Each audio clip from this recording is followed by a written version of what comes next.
The lecture hall of the Xyrix War Academy was filled with a low, eager hum. Rows of young alien cadets, their scales and carapaces glinting under sterile lights, awaited the final lesson of the semester. Analysis of primitive species combat doctrine. On the screen flickered the emblem of a planet new to galactic history, Earth. Humans, Instructor Karis began, his mandibles clicking sharply. A recent species, no faster than light travel until a century ago. Short-lived, aggressive, unrefined, and yet, he let the pause hang like a blade. They survived every war we have ever waged against them. Laughter rippled through the hall. Karis raised a claw. Today you will see why. The lights dimmed.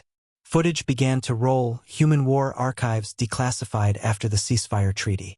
The first clip was from the siege of Verdun Rift, a handful of human soldiers defending a trench against overwhelming Xyrix forces. The cadets leaned forward. The footage was chaotic, crude. Smoke, mud, blood.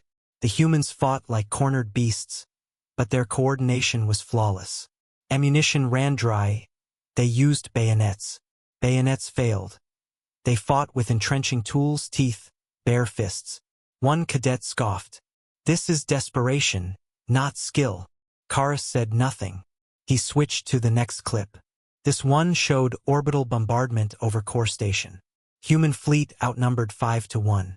Instead of retreating, they advanced, sacrificing entire wings to ram enemy carriers and open a path for their ground troops. A hush spread. "Are they suicidal?" a cadet whispered.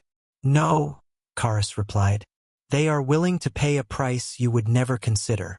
The final footage was the one no alien ever forgot. Planetary night. Human special forces in ghost white armor moved through the ruins of a city. Thermal sensors showed them bypassing civilians, avoiding noise, laying silent traps. When the Xyrix patrol entered the kill zone, the humans struck. Not with clean plasma blasts, but with fire, shockwaves, improvised explosives.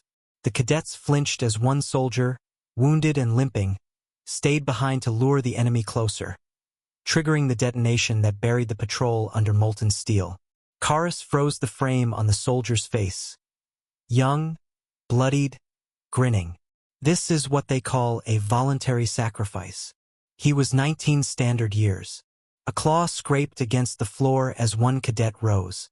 "Instructor, is this sanctioned behavior?" "It is honored behavior," Karis said grimly. The room began to fracture. Murmurs turned to arguments. "They are unstable," one cadet hissed. "They have no sense of proportion," another shouted. "They win because they refuse to stop," a third whispered, pale and shaken. When the lights came up, 10 cadets had already signed their resignations. More followed in the coming days. Karis stood at the podium, watching the numbers fall. He did not blame them. "War against humans is not a contest of strength," he said to the few who remained.